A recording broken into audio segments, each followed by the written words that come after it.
So, students, we are going to continue with our second chapter of history, the establishment of the company rule in India.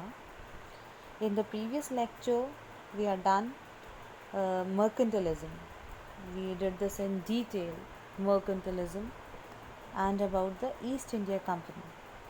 And in this lecture, we are going to discuss about the trade wars of European powers in India and the different battles which were fought by British people with Indians.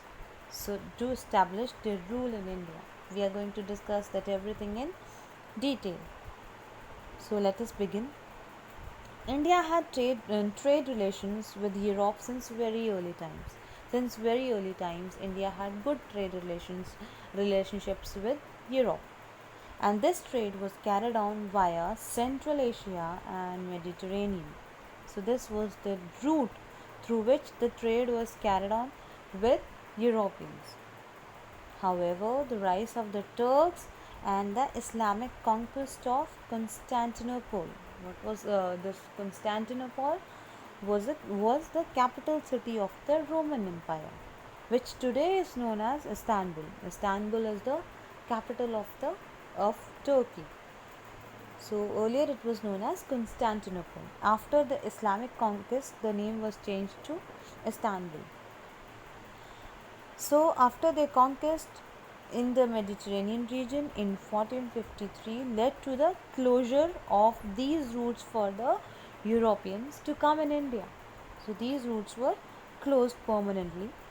As a result, a search for new direct trade routes to the eastern countries was started by the Europeans in the 15th century. So, direct sea routes between Europe and India were established when Vasco da Gama, this is very important, when Vasco da Gama of Portugal reached Calicut on the Malabar coast in 1498 in the present day Indian state of Kerala.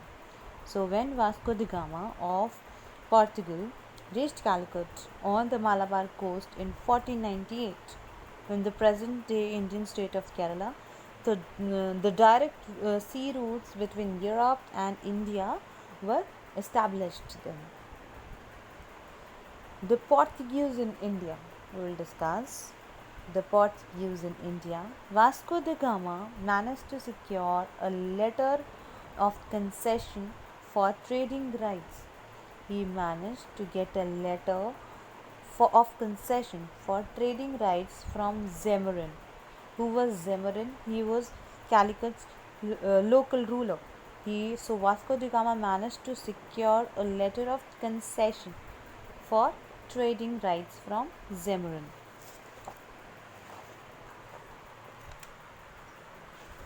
Initially, the Portuguese controlled trade along this route with their superior arms and navigation skills, and they reaped enormous big amount of profits, sometimes up to 60 times of the money they had spent. So this much big amount they used to reap such enormous profits, sometimes up to 60 times of the money they had spent. Their position in India was consolidated by able generals like Almeida and Albuquerque. So their position in India was made stronger by the able generals like Almeida and Albuquerque, who established Portuguese trade settlements in Calicut. This is very important, this you have to keep in mind. These two generals, they established Portuguese trade settlements in Calicut, Goa, Daman, and Diu. The success of Portuguese traders in India led to a race among Europeans for a share of the trade. So, this was the beginning of the trade wars. The Portuguese control over Goa, a popular tourist destination of great scenic beauty, ended only in 1961. this you have to keep in mind. The Portuguese control over Goa, it ended up only in 1961 when it became an Indian state after military shutdown with India.